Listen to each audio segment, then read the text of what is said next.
নমস্কাৰ। পুৰবী ডায়েৰী আয়োজন কৰা আজিৰ পবিত্ৰ ভূমি পূজনৰ আনুষ্ঠানিকতালৈ আপোনালোক সকলোকে আদৰণি জনালোঁ। যাতে এই নিৰ্মাণ কাৰ্য পৰিকল্পনা অনুসৰি সঠিক সময়ত সম্পন্ন হয়।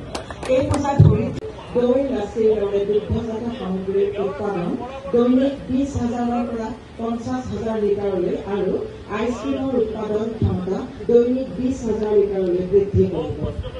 মাননীয় মুখ্যমন্ত্ৰী ডাঙৰীয়াৰ অভিলাষী সপোন আৰু অসম দুগ্ধ উন্নয়ন আঁচনিৰ সহযোগত NDDB আৰু অসম চৰকাৰৰ মাজত সম্পন্ন পূজা আজি আমাৰ যাক আমি পুৰবী বুলি কওঁ আমাৰ NDDB ইয়াত যিটো পুৰবী গাখীৰৰ বৰ্তমান বা পুৰবীৰ জৰিয়তে দুগ্ধ উৎপাদনৰ কাম কৰি আছে ইয়াতে আজি আমি আৰু 1.5 লাখ লিটাৰ গাখীৰ প্ৰচেছিং কৰাৰ বাবে এটা প্লান্টৰ আধাৰশিলা আৰু ভূমি পূজন কৰিলোঁ।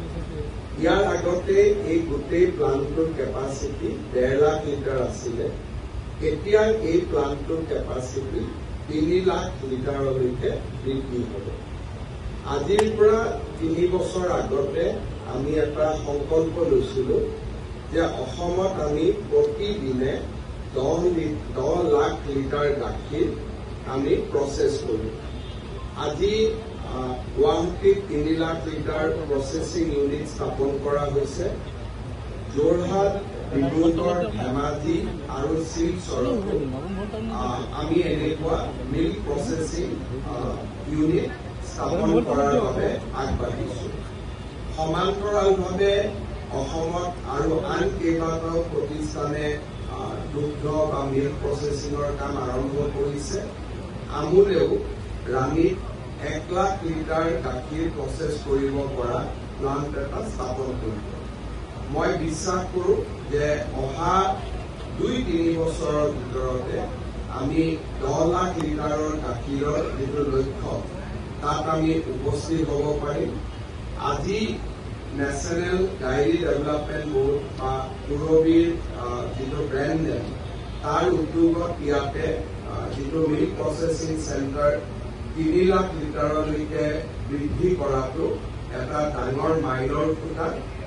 যোৱাবাৰ এই সময়ত আমি 90,000 লিটাৰ গাখীৰ পুৰবীত প্ৰচেছ কৰিছিলোঁ। আজি 2 লাখ লিটাৰ গাখীৰ আমি প্ৰচেছ কৰিব পৰা পৰিৱেশত আহি পাইছোঁ আৰু যেতিয়ালৈকে এই মিল্ক প্ৰচেছিং ইউনিটটোৰ নিৰ্মাণ সম্পূৰ্ণ হৈ যাব তেতিয়ালৈকে আমি প্ৰতিদিনে 3 লাখ লিটাৰ গাখীৰ ইয়াতে প্ৰচেছ কৰিব পৰা অৱস্থাত গৈ থিয় হ'ম।